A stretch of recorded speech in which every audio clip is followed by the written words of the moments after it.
So in here, we have a solution of magnesium hydroxide, which is a weak base, and that means it doesn't dissolve completely. And you can see that because it's cloudy. If it dissolved completely, you would have a homogeneous mixture, a solution that you would be able to see through. It wouldn't be exhibiting the Tyndall effect.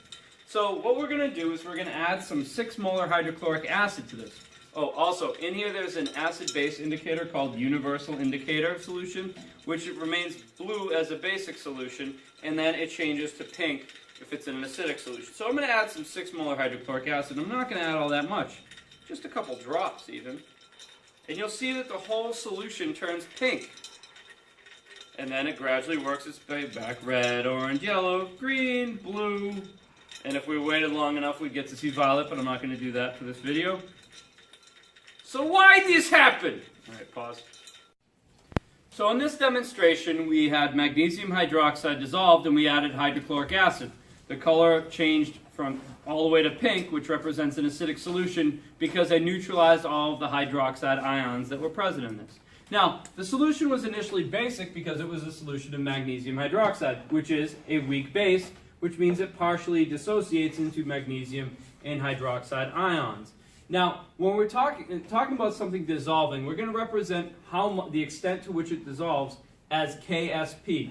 And just like any other equilibrium expression, when we're talking about a K value, which represents the ratio of products concentration to reactant concentration at equilibrium, you just put products over reactants.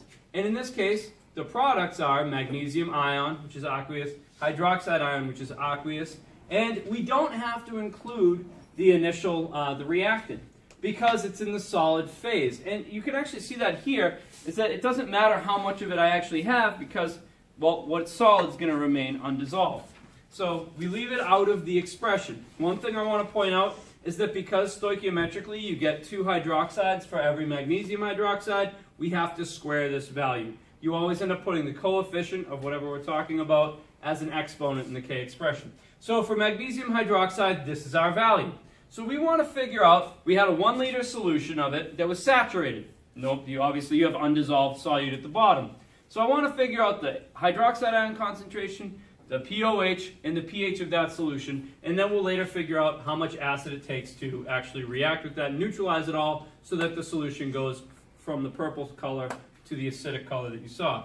So we're going to make a Rice table, which stands for the reaction, the initial concentration, the change, and the equilibrium concentration. So because the magnesium hydroxide isn't represented in the equilibrium expression, we can say that the concentration actually doesn't matter. It's going to lose some amount, and the amount that actually breaks down is going to result in the production of 1 magnesium ion and 2 hydroxide ions. So at equilibrium, the concentration of this doesn't matter, because it's a solid, it's out of phase, but the amount of magnesium will be represented by X and a hydroxide ion by 2X. So our hydroxide ion concentration is equal to 2X. So now we're going to do a little bit of math with our K expression.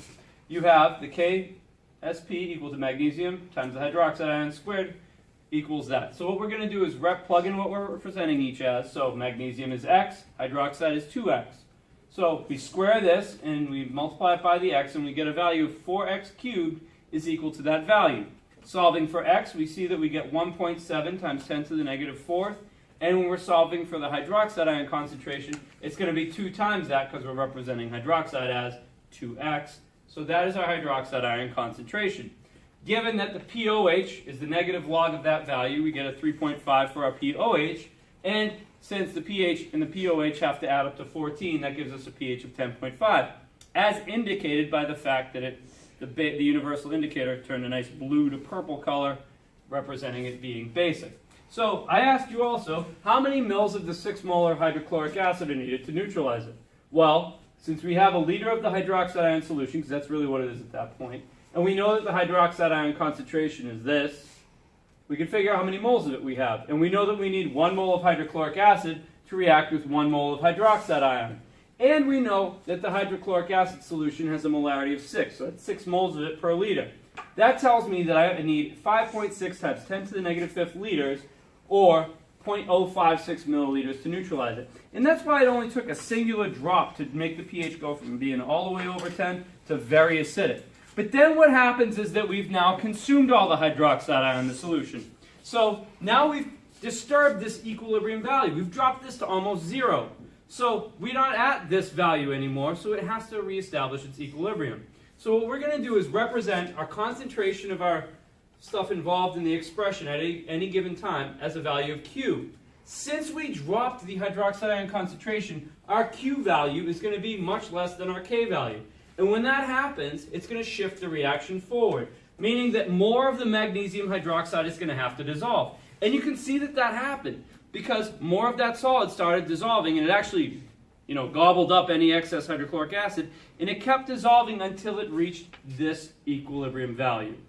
So that's our introduction to equilibrium. Have a nice day.